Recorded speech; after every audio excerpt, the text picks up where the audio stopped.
"Old man, don't you dare come here. I do not need you. Just go die of old age alone." That was the text message I received from my son on the night of December 22nd. Cruel, sharp, like a bucket of ice water on the face of this old father who was busy packing gifts from the ranch to go to the city to visit his son. The neighbors who passed by and saw me, stunned, said, "Oh, let it go. Children grow up and become ungrateful." No way, but I did not believe it.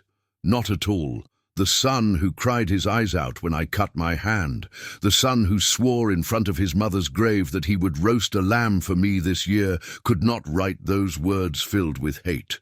Something was wrong. A smell of death was coming from the phone. And you cannot imagine. If that night I'd been offended and gone to sleep, the only thing that would have welcomed me the next morning would be the cold corpse of my son, chained in the barn of his own wife's family. Let me tell you what really happened before that fateful moment. Just a few hours before the phone screen lit up with those cruel words, I was the happiest man in this border country. Outside, the winter wind whistled through the old wooden cracks of the ranch house, but in the kitchen my heart was warm, as if I were next to the fireplace. I was polishing my old cowhide boots, my war boots, which I only used for the most important occasions. On the table, I had already arranged the simple gifts, but full of life. A bottle of aged bourbon that I had aged myself for 5 years, a jar of peach preserves made with my own hands, and a wool scarf that I clumsily knitted for my daughter-in-law, even though I knew she never liked these cheap things. 6 months ago, Matthew, my son, came to visit the house. He hugged me by the shoulders with eyes shining with pride and promised firmly, "Old Dad, this Christmas you have to come up to the city. I'm going to roast you the best brisket in the world. We are going to put up the biggest tree in the neighborhood."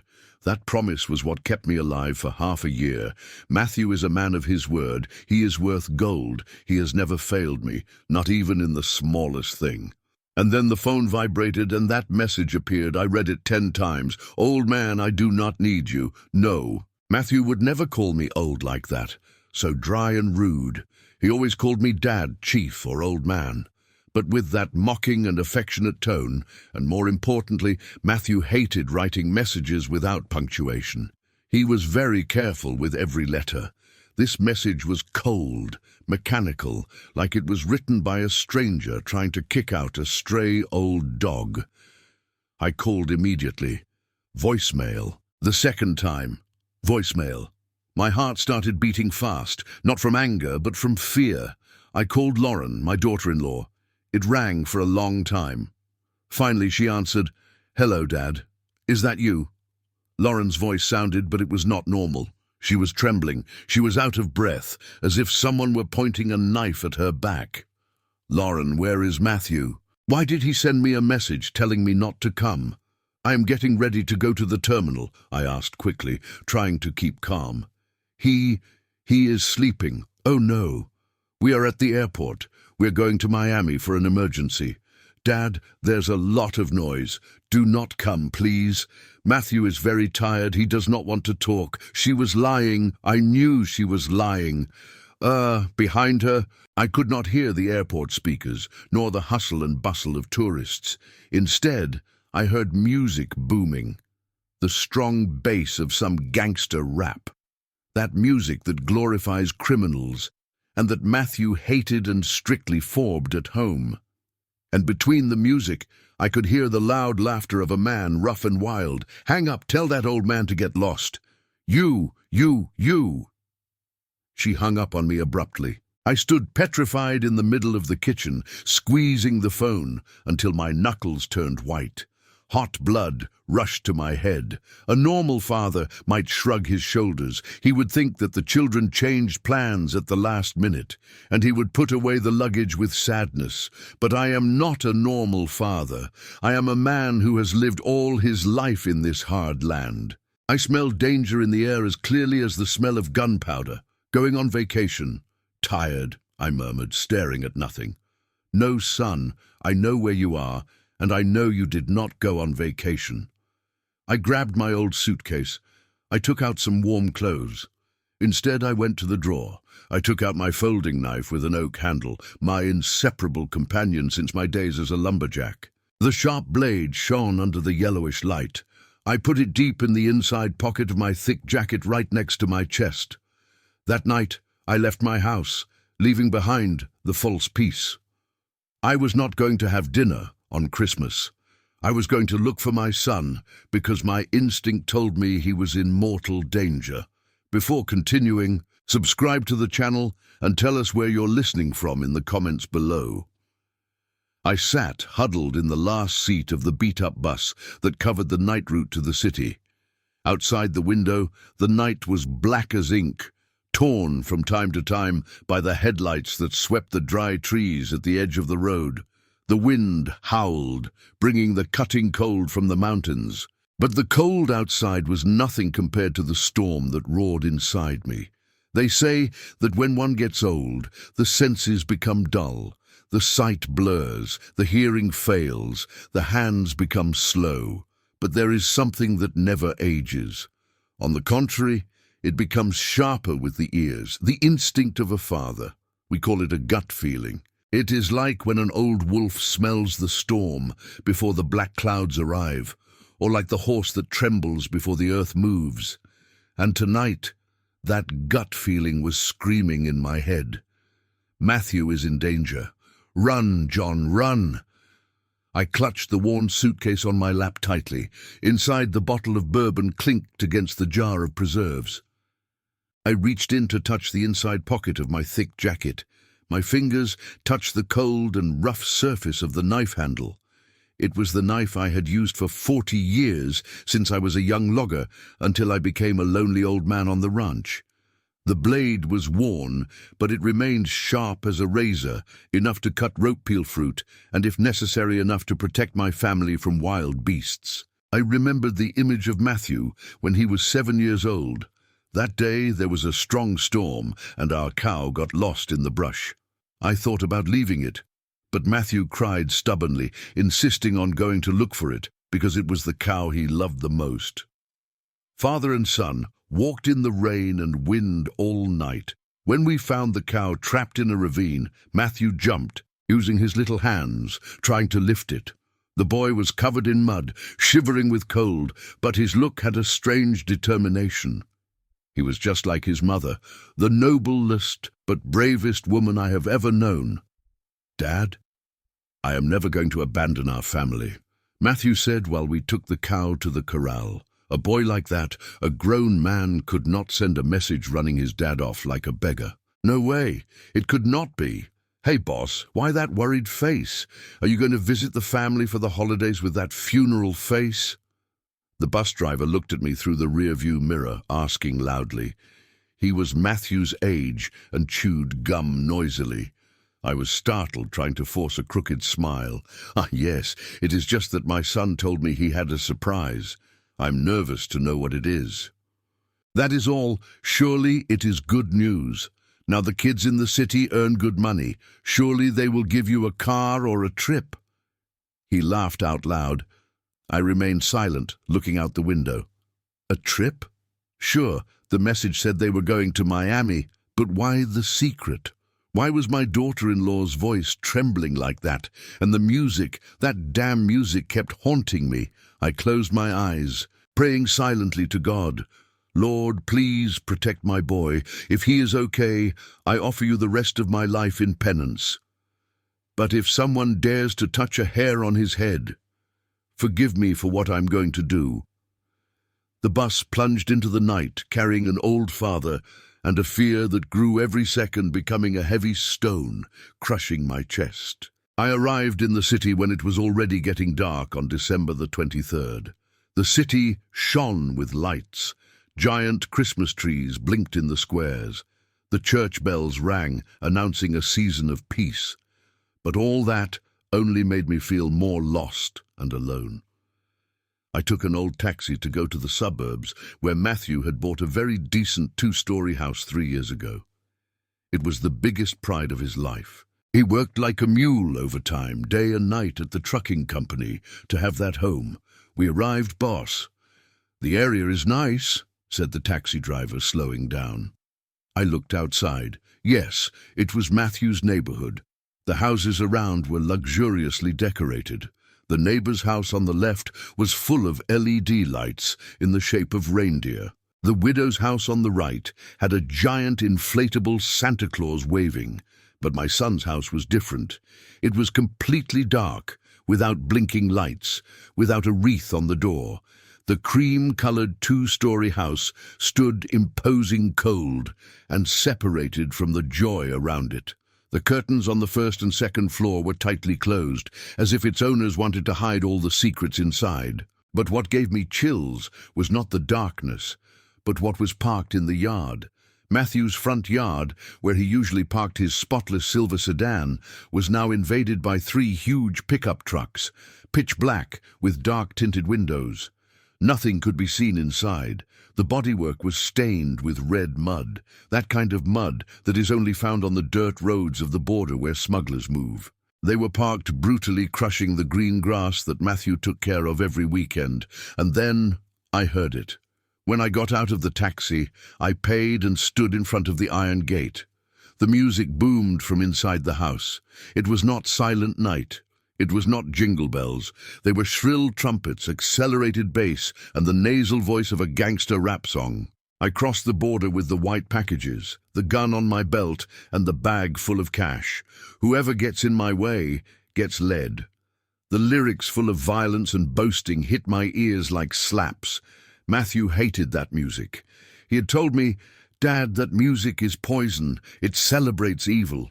In my house, songs that praise criminals will never be played." And yet now his own house vibrated with that dirty sound. I stood rooted in front of the gate. The cold wind hit me in the face, but a cold sweat ran down the back of my neck. The restlessness from a while ago had become an absolute certainty. This was not a quick trip. This was an invasion.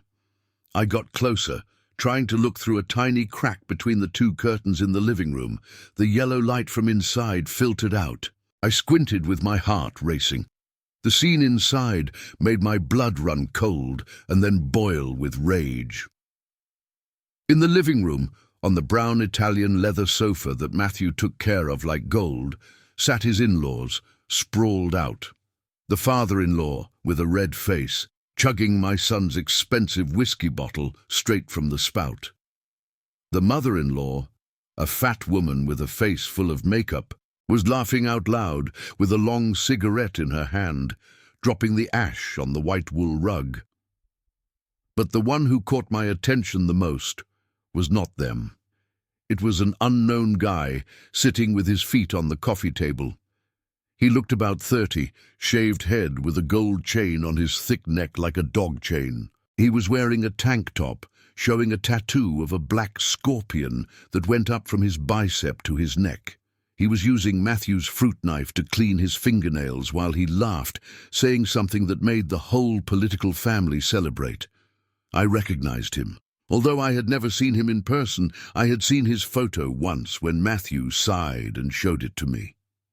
Cyclops. Although he had both eyes, the nickname referred to his defective soul. He was Lauren's brother, the one Matthew had mentioned. That guy is a disaster. He is involved with the mob. I forbade him from standing in this house. So what was he doing here? Why was the wife's family partying in my son's house when they were not there? And most importantly, where was Matthew? I took a step back, hiding in the shadow of the old oak tree in front of the gate. I needed to confirm. I needed to see my daughter-in-law. I breathed deeply, trying to calm my heart. That beat wildly. I adjusted my shirt collar, smoothed the edge of the jacket that hid the knife, and stepped out of the shadows. I rang the doorbell. Ding dong! The bell rang clearly, but seemed to be swallowed by the noise of the music inside. I rang again, this time, leaving my finger pressed longer. Inside, the music went down abruptly. I heard hurried steps, whispers. "Who is it?" I said we did not want visitors. The hoarse voice of the man resonated. "Let me see. Surely it is the pizza." A woman's voice was heard. It was Lauren. The heavy wooden door opened slightly. Lauren appeared. She was wearing a thin silk nightgown with a sweater poorly put on top. Her face was heavily made up, but she could not hide how gaunt she was in the deep, dark circles under her eyes. When she saw me standing there carrying my bag of gifts from the ranch, the color drained from her face. She stood paralyzed like a statue, holding the edge of the door tightly. Her lips trembled, but no voice came out. "John." She whispered so softly that the wind almost carried the word away. I looked straight into my daughter-in-law's eyes, looking for a little warmth, a little welcome. But there was nothing. In her eyes, there was only pure terror. "Hello, daughter Lauren," I said with a grave voice, trying to sound calm. "I am here." They did not answer me. I got worried and grabbed the frame. I tried to take a step forward, but Lauren backed away quickly, blocking the way with her other hand on the door. "Dad, why did you come? I had already sent you a message. We are at the airport. Oh no, we cancelled the flight, but Matthew is sleeping. He is very tired." The clumsy and messy lies came out of her mouth. Something about the airport, something about sleeping. She did not even dare to look me in the eyes. "Lauren," I cut her off sharply with a cold look. "You say Matthew is sleeping. Then what is that music? And whose trucks are those outside? Why are your parents and your brother in the house if your husband is sick?" Lauren jumped. She looked back with fear. Just at that moment, Cyclops came out into the hallway. He had a beer in his hand, his face red from alcohol. He looked me up and down with contempt, and he smiled mockingly, showing teeth stained with smoke. "Who is it, sister?" "Ah, the old rancher." He advanced, then stood imposingly right behind Lauren, blowing all the stench of alcohol in my face. "Hey, old man, you have the wrong house. Nobody buys vegetables here. Get out." I clenched my fist. The rage ignited in my chest like fire. "I came to see my son. Move! Your son does not want to see you. He is sick of your smell of cow manure." Cyclops laughed and then turned to yell at Lauren. "What are you doing? Close the door! Kick him out or I will not be responsible." Lauren trembled. I clearly saw on her wrist where the sweater sleeve had gone up a little. Some bruises, marks of fingers that had squeezed hard. "Dad, go!" "Please," said Lauren with her eyes filling with tears. She looked at me pleadingly. "Please go. Matthew is fine. Tomorrow I will tell him to call you. Go, Lauren. Where is my son?" I roared, trying to push the door to enter. "But forgive me, Dad." Bam! The door closed violently in my face. The sound of the bolt was heard hurriedly. I stood there alone in the middle of the freezing night. Inside, Cyclops's laughter rang out again, accompanied by the gangster rap at full volume, as if to drown out my blows on the door and mock the helplessness of an old man. Do they think a wooden door is going to stop me? Do they think I'm going back to the terminal, crying? They are very wrong. Fools. I took a few steps back. I looked towards the second-floor window. Matthew and his wife's bedroom, all dark with no signs of life. I bent down, pretending to pick up my suitcase, and walked towards the gate as if I had given up. I walked until I was lost behind the oak trees, waiting until I was sure no one was looking out the window. Then I threw the heavy suitcase into the bushes. I only kept the knife in my pocket. I pulled up my hood to cover my head, and sticking to the shadow of the stone wall, I went around the back of the house. If they do not open for me the easy way, I will enter the hard way, and I'm not going to ring the bell again. The back garden of Matthew's house used to be the most peaceful place in the world. I remember that every time I came, we pruned the rose bushes together. We took care of the green grass. Matthew loved this garden. He said it was the only place where he felt he could breathe in the noisy city. But tonight, that garden looked like a desolate battlefield. I jumped over the low wooden fence in the corner. My knees hurt from the arthritis of old age, but I held on without making noise. The waning moon faintly illuminated the scene in front of me, and my soul was crushed. Matthew's precious rose bushes had been trampled without mercy. The green grass was now full of deep tire tracks. The earth ploughed. Everything turned into a mud pit. Clearly those trucks had entered all the way here, not to see the landscape, but to load something very heavy. I held my breath, moving softly like an old cat among the bushes. The night wind here blew stronger, bringing a smell of dampness, a strong smell of gasoline, and a smell of rot. I stuck to the wall of the house, advancing towards the old shed in the corner of the garden. That shed Matthew built just to store the mower and various tools. It was made of pine wood, simple and a bit crooked. Matthew joked, "This shack will fall with a kick-ad." But as I got closer, I noticed a strange change. The rotten wooden door of the shed was now reinforced with 2 iron bars across it, and on the loose latch from before, there now hung a new padlock, big as a fist, shining under the moon. Why lock a small room that holds shovels and picks with such an expensive padlock? My gut feeling screamed at me louder than ever. My trembling hands touched the cold wood. I put my ear to the crack between the pine boards. Total silence inside. Could I be wrong? I asked myself, sweating profusely even though it was cold. Could it be that they are hiding contraband here? I was going to withdraw to look for another way to enter the main house, but just then something sounded clink, clink. It was metal clashing, the sound of chains. It came from inside. It sounded heavy and tired. I froze. A moan followed, not from a wounded animal. It was the moan of a person, a suppressed, weak, broken moan, as if it came from the chest of someone dying without strength. Ah! Ah! Water! The whisper came so quiet that if I did not have my ear pressed, I would have thought it was the wind. But I recognized that voice.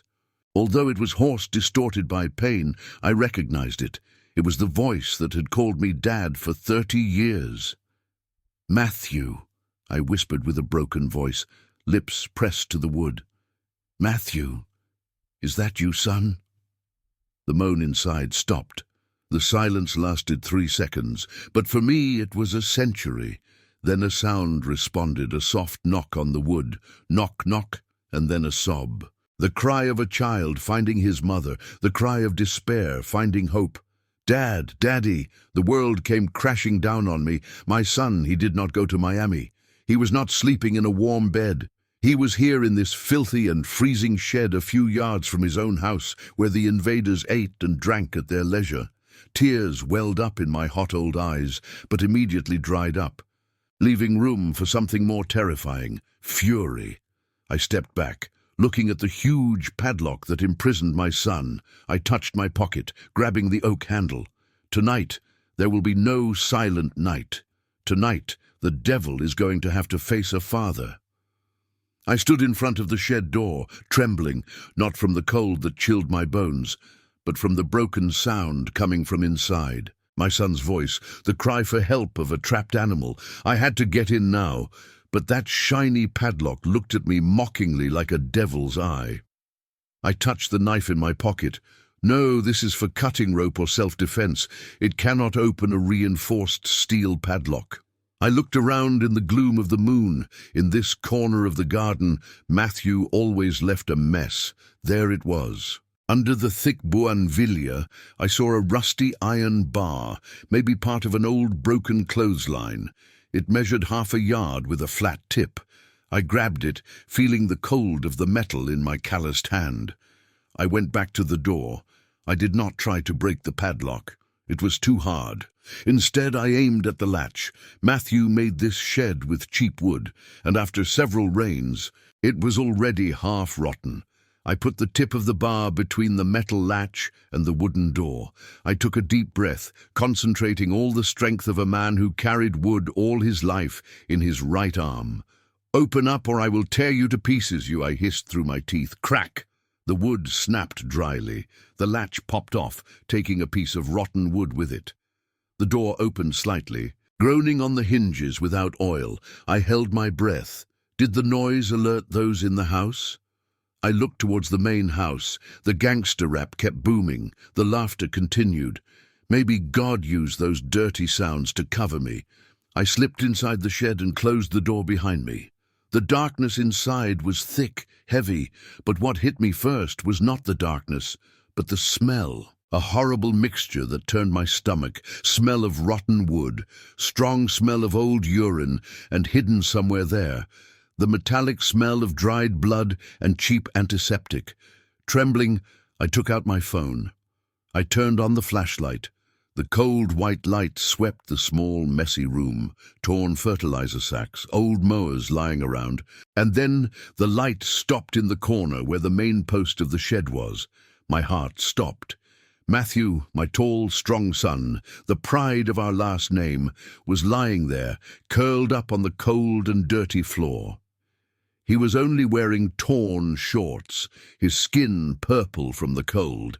He had his hands tied behind his back to the post with rough rope, but the worst was his right leg, a thick iron chain, the kind for vicious dog, squeezed his right ankle, the other end hooked to an eye bolt, nailed into the concrete. The ankle was swollen to double its size, black and purple.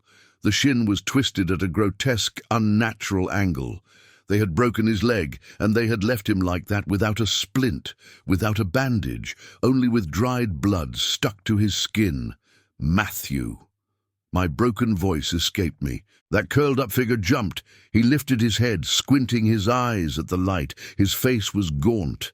His beard grown, one eye swollen that he could not open, his lips cracked white.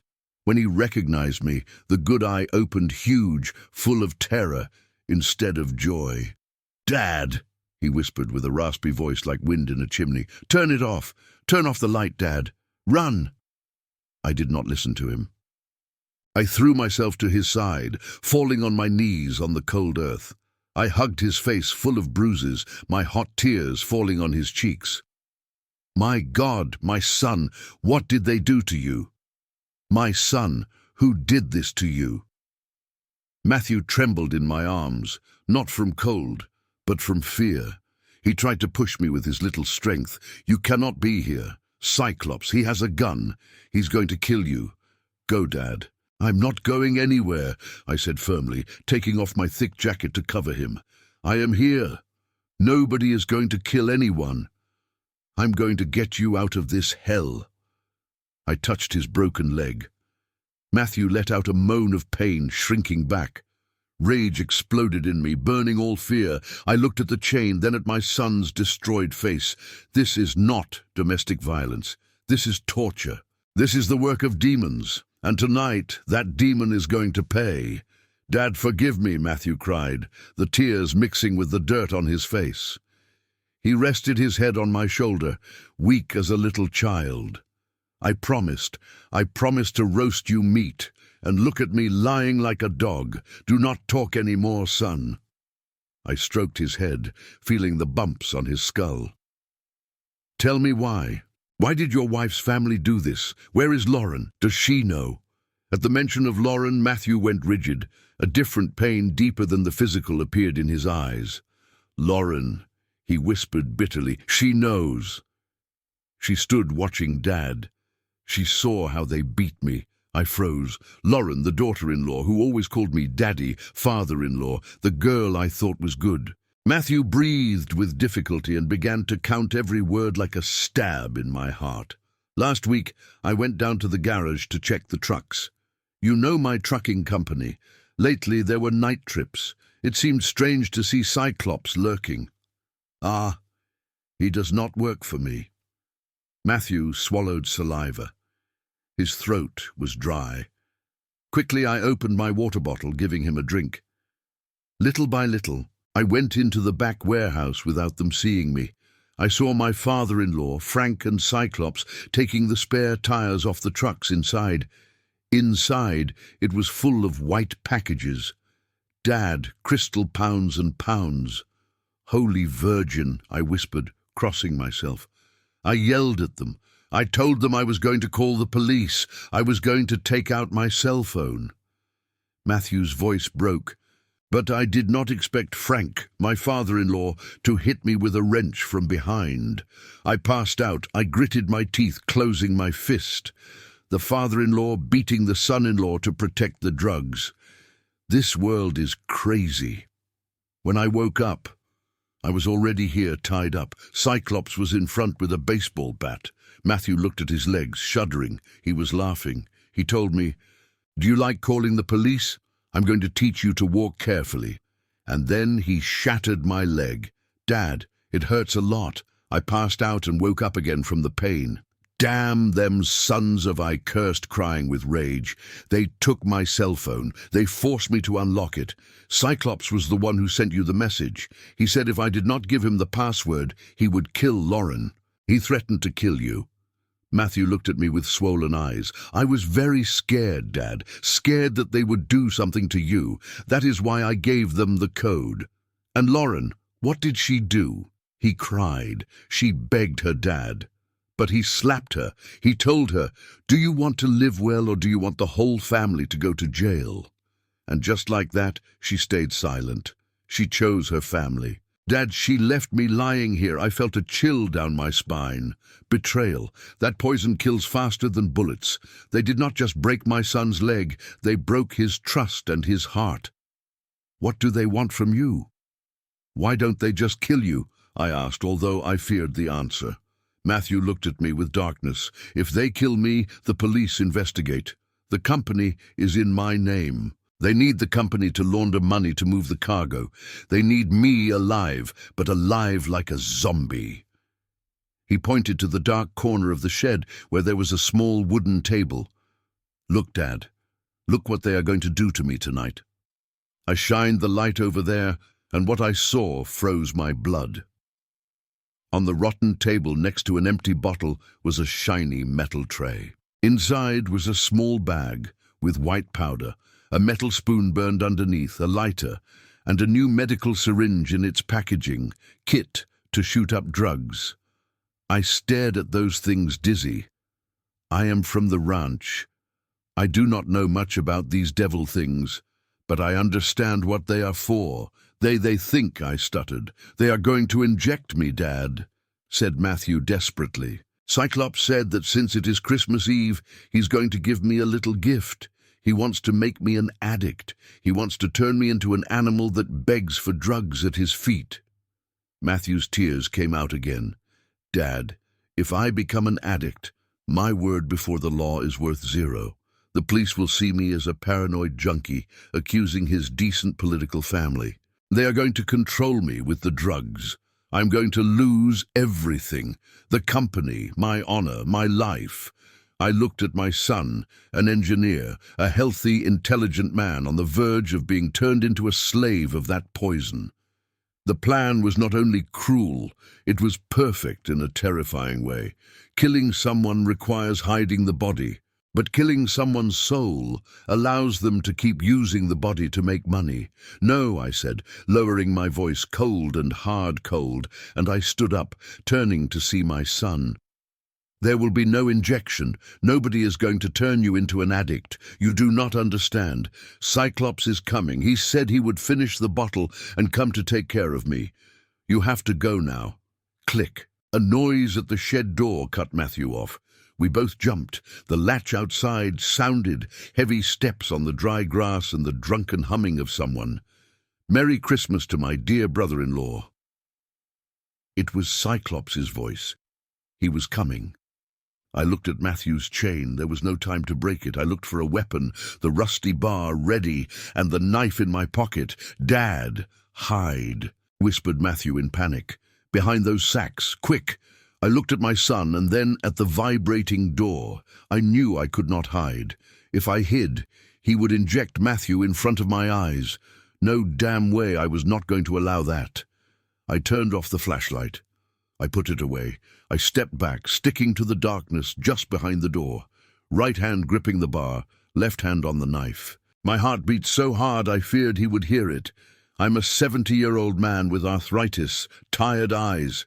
He is a bull of 30, brutal and armed. Unfair fight. But I have two things he does not: surprise and the instinct of an old wolf cornered defending his cub. The door burst open. The moon entered, drawing the shadow of a strong man on the floor. The smell of alcohol entered at once. The bloody confrontation began. Cyclops entered the shed bottle, half drunk, in the right hand, black pistol in the left. He did not turn on the light, maybe out of confidence, or because he liked to enjoy the fear of his victim in the dark. He stumbled crooked, drunk steps. "Let's see, brother-in-law." He slurred his words mockingly. "Here, I bring you your medicine, ready to fly to heaven." He advanced towards Matthew. My son shrank back, looking at the gun. "No, please, Rick." Matthew begged buying time. "Do not call me Rick, call me boss." He laughed, raising the bottle for one more drink. At that moment, when he threw his head back, leaving his throat exposed and lowering his guard, I came out of the shadow behind the door. I did not scream. Cunning old men do not scream when they attack. I put all my weight and my hate into the rusty bar. Whack! The bar hit dryly on his armed wrist. A dry crack sounded. He screamed in pain. The gun flew from his hand, sliding across the concrete into the darkness. What the hell? He turned around with eyes popping out in surprise. He saw me. An old man with white hair, eyes of fire, bar in hand. I did not give him time. I threw the second blow at his knee. But Cyclops, although drunk, knew how to fight in the street. He stepped back by reflex. The bar only grazed his thigh. He roared, throwing the bottle at my face. I ducked. The bottle smashed on the post glass flying, taking advantage of the fact that I moved. He charged at me like a bull. The shove sent me against the sacks. My chest hurt as if I had been hit by a sledgehammer. I dropped the bar. "Old piece of I'm going to kill you." Cyclops howled, throwing a punch at my face. He hit me in the cheekbone. I saw stars, taste of blood in my mouth. He threw himself on top of me, hands to my neck, fat and rough fingers squeezing my throat. I could not breathe. My vision was darkening. "Dad, no!" screamed Matthew, pulling the chain uselessly. I saw Cyclops' deformed face glued to mine. He was laughing devil's smile. He thought he had already won. He thought youth crushed old age. But he forgot something. I am a rancher.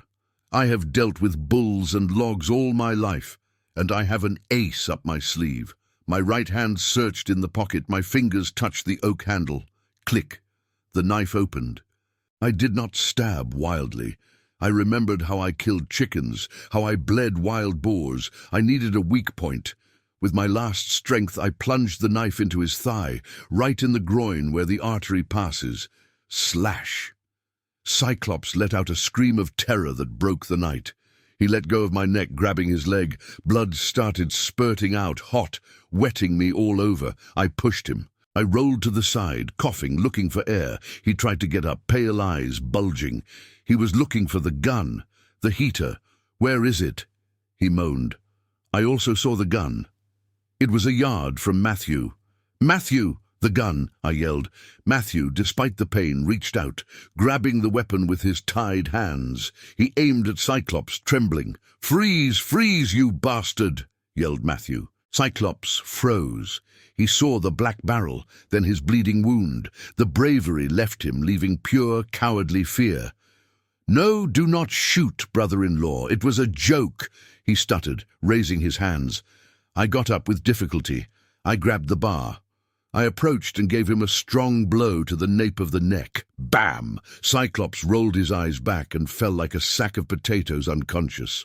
In the rear-view mirror, the darkness seemed to want to jump to swallow us both. I expected to see pursuit lights, sirens, or hear gunshots. But behind, there was only a tomb like silence. In the passenger seat, Matthew was fading. His broken leg was up on the dashboard, the iron chain still tight around the swollen and purple ankle, vibrating with every bump of the truck. The blood from the open wounds was already starting to dry, sticking to the expensive leather upholstery. "My son, Matthew, do not sleep."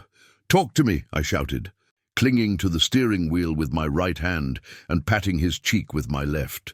Matthew half opened his eyes, his gaze lost, gone from the pain and shock. "Dad, I am cold. I am very sleepy. Do not sleep. Damn it. If you sleep, you die." I yelled at him with tears on the edge. I knew the symptoms. Traumatic shock. He was losing blood, and the pain exceeded what was humanly bearable. If he passed out now, his heart could stop. I put the heater to the maximum, but the cold coming from his body seemed like nothing warmed it. "Listen to me," I told him, trying to keep my voice calm. "Do you remember when you were little, that time you climbed the guava tree and broke your arm? You cried all day, but the next day you already wanted to climb again. You are the most stubborn kid on the ranch. Hold on, son." Matthew smiled weakly, a crooked smile on his beaten face. "That time you spanked me because I tore my new shirt. Yes, yes. This time I am not going to hit you. I'm going to buy you 10 new shirts. Just open your eyes and look at me." I looked at the clock on the dashboard, 2 in the morning. We had already traveled about 20 miles away from that devil's den. I needed a hospital, but it could not be the big hospital downtown where there are cameras everywhere, and his political family could find us easily. I vaguely remembered there was a small clinic on the outskirts of the town of Oak Creek, about 6 miles further. It was the only place I could think of. "We are almost there, son. You're going to see the doctor." I comforted him, but inside anguish burned me. I did not know if I was putting my son in another trap. In this borderland, the line between the good guys and the bad guys is thin as paper. Police doctors, judges, anyone can be their people if the price is right. But seeing Matthew dine, I knew I had no other choice. I swerved. The truck entered the dirt road that leads to Oak Creek, raising a cloud of red dust. The Oak Creek Clinic was a 1-story building, old with peeling yellow paint, lost among eucalyptus trees. The white and blue neon emergency light was the only welcome. I parked abruptly in front of the door. I did not even turn off the engine. I jumped, ran to the passenger side, opened the door, and carried Matthew. "Hang on, son, just a little bit more." I carried him in. A nurse on duty who was dozing behind the counter woke up with a jump when she saw us, an old man with torn clothes full of blood and a young man beaten with a hanging chain. She screamed, terrified. "My God, what happened here? Emergency! My son had an accident. Help him, please," I shouted. Laying Matthew on the nearest stretcher, a doctor on duty, middle-aged with Coke bottle glasses, ran out. He looked at the wound on Matthew's leg. Then the chain and his look changed from concern to suspicion. "This is not a traffic accident," he said coldly, touching the fracture. "These are blows with a blunt object, and this chain. Who are you? What did you do to him? I am his father. I just rescued him from some kidnappers. Can you heal his leg before interrogating me?" I yelled at him. I ran out of patience. The doctor stared at me for a moment. Then he nodded to the nurse. "To the treatment room. Morphine for the pain now.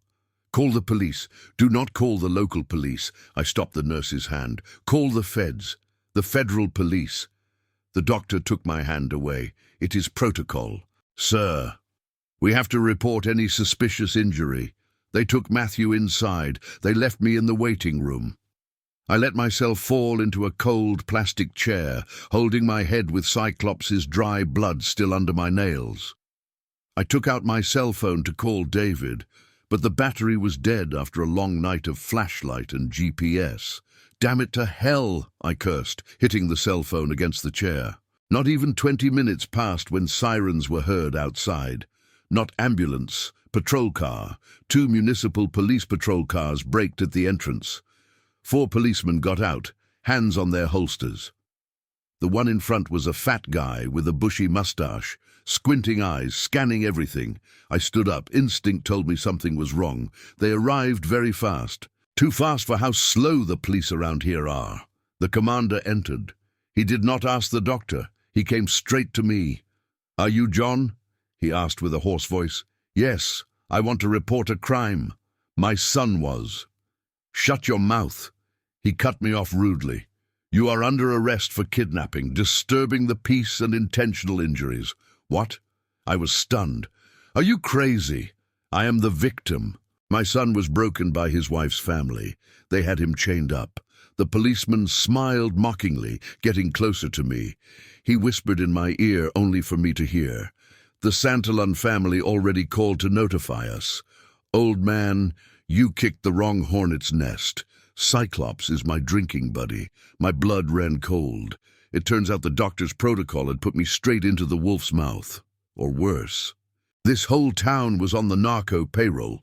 Cuff him. He ordered his subordinates. 2 young policemen jumped on me. I am not a criminal, but I am not a sheep to be taken to the slaughterhouse. At that moment, the survival instinct came out. I grabbed the plastic chair, smashed it on the nearest policeman, and ran towards the emergency room where Matthew was. "Matthew, barricade the door," I yelled. I got into the emergency room. I slammed the door and slid the bolt just before the commander put his hand in. "Open the door, you crazy old man." The blows rumbled, followed by curses. In the room, Matthew was on the bed, half drugged by the morphine. But the noise woke him up. The nurse and the doctor backed away, scared to the corner. "What the hell are you doing?" yelled the doctor. "Shut up and get back if you want to live." I took out the knife, not pointing at them, but at the door. I am not going to hurt anyone, but I am not going to let those pigs take my son. I pushed the heavy medicine cabinet to block the entrance. The blows outside indicated they were trying to break down the door. The wood vibrated, pieces of plaster falling. Dad Matthew tried to sit up. "What is happening?" "The police. They are Cyclops' people," I said fast, sweating buckets. "They are coming to take us so your wife's family can finish us off." I looked at the room. No exit, windows with bars. We were trapped in a rat trap. I needed backup, but my cell phone was dead. I turned to the trembling nurse. "Miss, lend me your cell phone, please. I swear on my honor as a father, I'm not a criminal. They want to kill my son." Maybe the desperation and truth in my eyes touched her, or maybe she was afraid of the knife. Trembling, she took the cell phone out of her scrubs and gave it to me. I grabbed it. My trembling fingers dialed the number I knew by heart, but never thought I would use like this. David's number. David was my student at the self-defense school years ago, a rebellious orphan that I straightened out. Now he is a commander of the Federal Special Ops Anti-Drug Task Force in the capital. It rang. 1, 2, bam. The door started to crack. The policeman outside was hitting it with the butt of the weapon. "Hello?" A deep voice with authority answered. "David, it is me, Master John," I yelled at the phone. "Master, what is wrong?" "You sound David." "Listen well. I am at the Oak Creek Clinic. The local police have me surrounded. My son Matthew, his wife's family, who are narcos, broke his leg. The police here are bought. If you do not come, we will see each other in the next world. Son." Silence a second, and then David's voice became hard. "Professional, barricade yourself there, Master. Do not open. Do not hand anyone over. I'm going to send the nearest rapid reaction team. 30 minutes. Give me 30 minutes. I do not know if this door will hold that long, son. Use everything you have. Do not die, Master. I am coming." He hung up. I threw the phone to the nurse. 30 minutes. For someone waiting for death, 30 minutes is like 30 years. The blows stopped for a moment. Surely they were looking for something stronger to knock down the door or planning how to enter. I went back to the bed. Matthew was a little more awake from the medicine.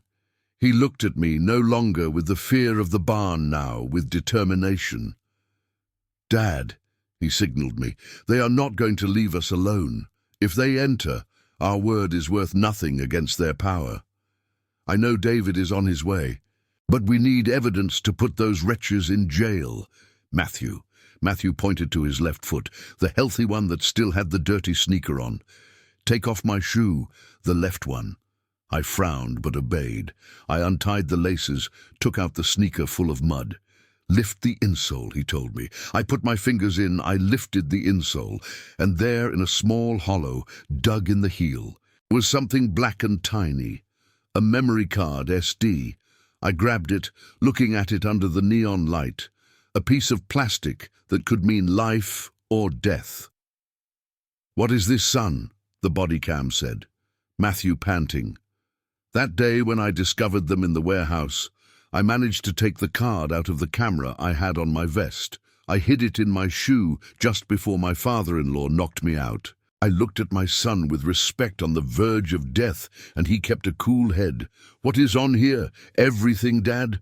Cyclops and his dad packing drugs, talking about laundering money with my company, and when Frank attacks me with the wrench, Matthew squeezed my hand. This is our weapon. Without this, we are victims. With this, we are the hunters.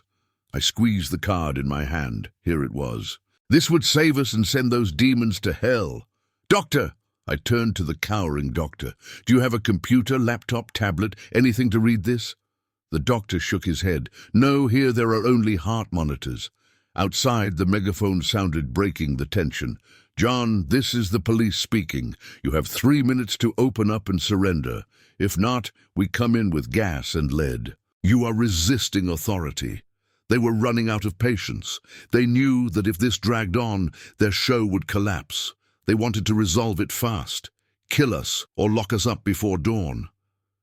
I looked at the card, then the vibrating door. Of David's 30 minutes, only 10 had passed. I needed another weapon, a weapon they were more afraid of than bullets. Miss, I looked at the young nurse. Does your cell phone get social media, Facebook, Twitter? She nodded quickly. Yes, the 4G is slow, but it works. Open it. Record me. Stream live right now. She hesitated. She looked at the door, then at me. Maybe her ethics or pity for seeing us like this one over the fear. She turned on the camera and pointed at me. It is live now, she said, trembling. I took a deep breath. I fixed my white hair. I wiped the blood off my face. I did not want to look like a madman. I wanted to look like a father. I looked straight at the lens with eyes sparking. Hello, everyone. My name is John. I am a father, and behind me is my son Matthew. I stepped aside so the camera could see Matthew on the bed, with his destroyed and purple leg and the mark of the chain on his ankle. That image was crueler and more real than any speech. Look at this, I yelled with a broken voice. Look at what his wife's family did to him. They broke his leg. They chained him like a dog in a barn on Christmas Eve just because he discovered they trafficked drugs. I held up the SD card in front of the camera, and here is the proof. Here are the crimes of the Santeons and Cyclops. But do you know what the police are out there? The Oak Creek commander threatens to kill us instead of arresting the narcos. Outside, the blows became violent. Break down the door fast. What the hell is he doing? Broken glass. A tear gas grenade entered through the small window, rolling on the floor, releasing spicy white smoke. Cough, cuff, I coughed. My eyes burned, but I did not drop the phone. Share this video, please, if we die today. It was the Oak Creek Police and the Santalan cartel. Do not let this go unpunished. I am John. I just want to save my son. The smoke filled the room. Matthew coughed hard, covering his mouth. Cut it. Upload it now. I yelled at the nurse. She hit finish and publish as soon as she touched the screen. Bam! The emergency door fell. The cabinet flew away. 4 policemen with gas masks, batons, and tasers entered through the smoke. I stood in front of Matthew with the rusty bar in my hand. Do not dare touch my son! I roared like a cornered old lion. A baton blow hit me in the shoulder and I fell. An electric shock made me convulse, but as I fell to the cold floor with my vision blurred by the gas, I saw the nurse's cell phone screen light up. A small sign said, "Publish successfully." And I smiled. The world already knew. They could no longer win this war in the dark. I was lying on the freezing floor, seeing blurry from the gas and the pain of the taser. The Oak Creek commander was standing over me, his huge shadow falling like a tombstone. He raised the baton, his face red behind the mask, ready to deliver the final blow to this old father. I told you, old man, here I am, the law, he grunted. I closed my eyes, trying to reach Matthew's bed. Forgive me, son. I did what I could. Boom! A strong explosion, but not from a bullet or a baton. It was the main door of the clinic, flying into pieces. Then military steps, metal clashing, and hard voices thundering like lightning. silencing the chaos of the room. "Federal police, drop your weapons on the ground now." The commander froze the baton in the air. He turned, and through the white smoke, I saw the most glorious scene of my life. A commando armed to the teeth, black uniforms with gold letters. Federal police entered like a flood, automatic rifles pointing at the corrupt cops, red lasers dancing on their chests. In front was a tall man standing firm, pistol in hand, but with a strange calm. He walked through the gas without flinching gaze, fixed on the commander. "David, my student," I say at once. David's voice, cold, cut the silence. "Drop your weapons, or I treat you as accomplices of the narco and open fire." The commander trembled. He looked at his little gun, then the arsenal of the feds. Clack! The baton fell to the ground. He raised his hands. His knees failed him and he fell. "Do not shoot. I just did my duty," he stuttered. "Your duty is to protect people." "Not look after murderers," said David, and signaled his men. "Cuff them all. Take their badges and weapons. Call forensics now." The locals were thrown to the floor, arms behind. The sound of handcuffs, click, click, sounded like music to my ears. David ran to lift me up. He took off his mask, worried. "Master, are you okay?" I arrived late. I coughed, pulling in clean air, crying from the gas. I squeezed David's strong arm, smiling crookedly. "No, son. Just in time. Just in time." I pointed to the bed. "Matthew, save Matthew." A military doctor was already with Matthew, checking vitals and giving him medicine. "He is stable, master," reported the doctor. I sighed, relieved. My body turned a rag. I leaned against the wall, watching them take away the dirty cops. Tonight, justice is not just a pretty word. Tonight, justice looks like black rifles pointing at the bad guys. My live video of a few minutes became the spark that burned down the entire criminal empire. In hours, it had millions of views. All of Mexico and the US were shocked. The image of the old father with a knife, defending his chained son in the hospital, touched the hearts of millions who thirst for justice. The hashtag Justice for Matthew and John. The brave father flooded the networks under the brutal pressure of the people and direct orders from the capital. The operation at the Santalon mansion took place at dawn. I was not there, but David showed me the video from the agent's helmet cam. The gate I knocked down last night was still lying there. The feds entered. They found Frank and his wife burning papers in the fireplace. They found Cyclops moaning on the sofa with his leg badly bandaged and a rifle on the side that he planned to use. But the strongest thing was in the garage. When they broke the false concrete floor, they found a secret bunker. Inside were more than 50 bricks of heroin pounds of crystal and an arsenal. The luxurious house, the parties, everything built on blood and poison. And Lauren, I saw her in the video. She did not run. Nor did she resist. She was sitting quietly in the kitchen, crying. When they took her away, handcuffed. She looked at the camera, eyes swollen, empty. "Dad, forgive me." Her lips moved even though she knew I was not there. Seeing that I did not feel pleasure, I felt sadness, a deep sadness for how dirty money destroys people. She was a good girl until greed and cowardice swallowed her conscience. They took Matthew and me to the military hospital in the capital for safety. We lived shielded for a week. They operated on Matthew's leg, put in pins. The doctor said he would walk again, but would limp for life. No problem. Dad smiled. Matthew hitting the cast. Better to walk crooked than walk on my knees before those bastards. I looked at my son. The pride did not fit in my chest. The weak son of the barn had died. In front of me was a real man who crossed hell and returned with a scar of honor. 3 months later, the trial against the Santalans. It was the trial of the century. The room full of press people and activists. The Santalons hired the most expensive lawyers in the country. Fine suits, expensive cologne, trying to make the trial a circus. "Your Honor," said the lead lawyer, slippery as an eel. "My clients are victims of a setup. Matthew is an addict. He's self-harmed to extort."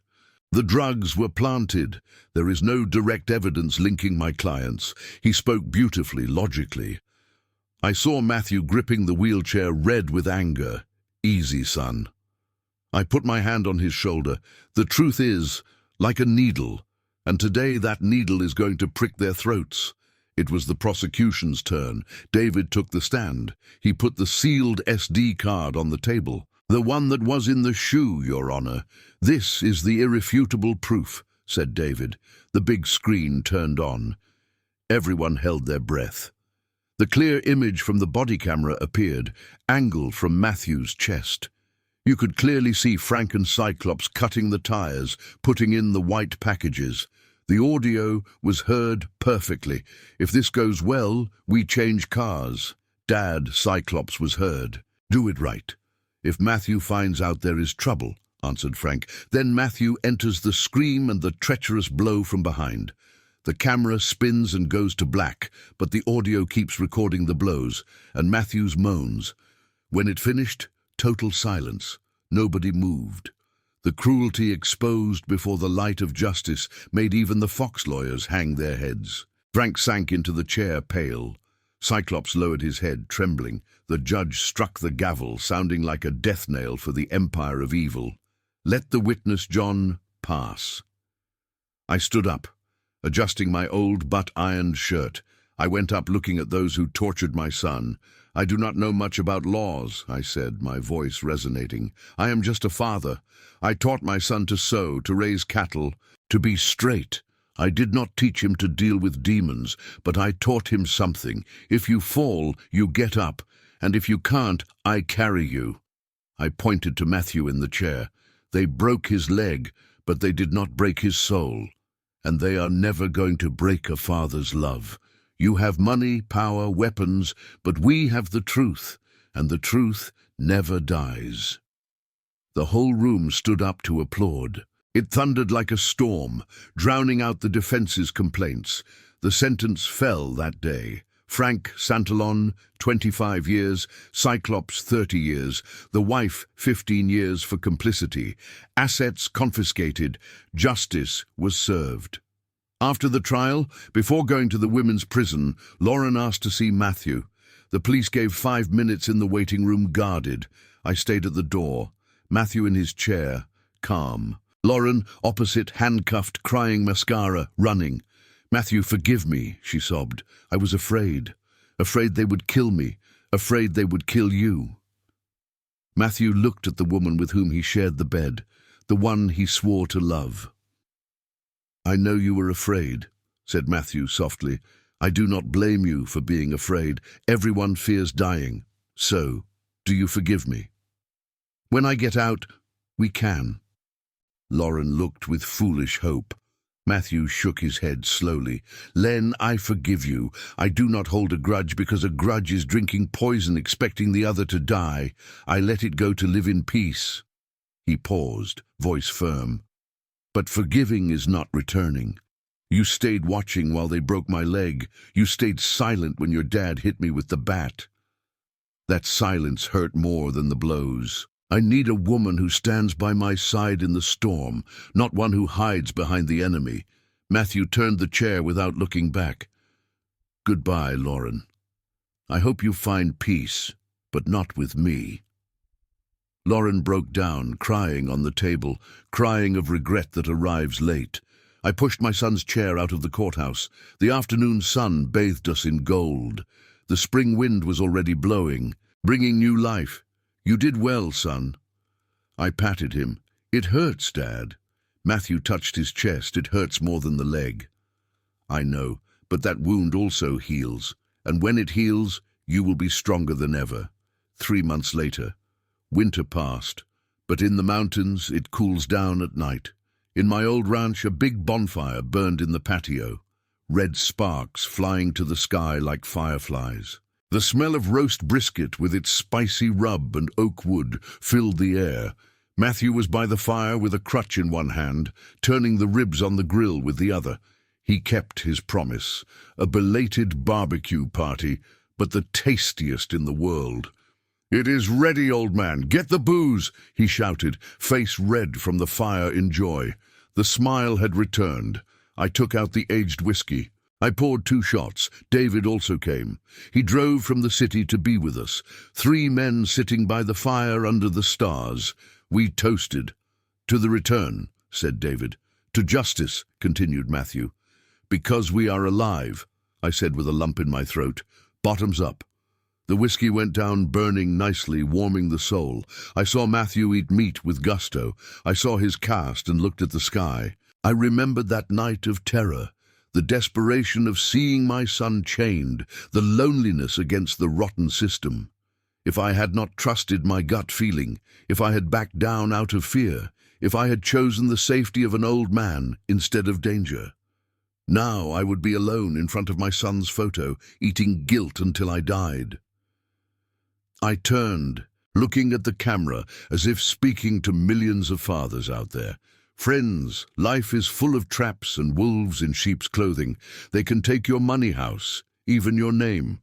But there is one thing they can never take from you, and it is the blood that runs through your family. Never ignore the voice of the heart. When the gut feeling tells you that your children are in danger, send fear to the devil, kick down the doors, fight like beasts to protect them, because a man's greatest wealth is not what he has in the bank, but the people sitting around the campfire tonight. I am John. I am a father, and I am proud to be one." I lowered the glass, grabbed the piece of brisket that Matthew gave me. "It is delicious, son, better than a 5-star restaurant." "Merry Christmas, Dad." Laughed. Matthew, eyes shining. "Merry Christmas, son." The fire crackled, illuminating the happy faces of father and son. Tonight the wind is still cold, but our hearts have never been so hot. If this story captivated you, like the video, subscribe to the channel, and share your thoughts in the comments. To hear the next story, click on the box to the left of the screen. Thanks for watching.